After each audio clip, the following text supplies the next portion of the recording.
మాట పలుకు తెలియనిది మాటున ఉండే మూగమది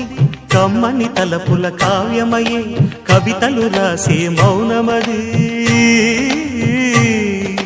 రాగల రోజుల ఊహలకి స్వాగతమిచ్చే రాగమది శృతిలయలరగని ఊపిరికి స్వరములు కూర్చే గానమది ఋతువుల రంగులు మార్చేది కల్పన కలిగిన మది భావం బ్రతుకును పాటగా మలిచేది మనసున కదిలి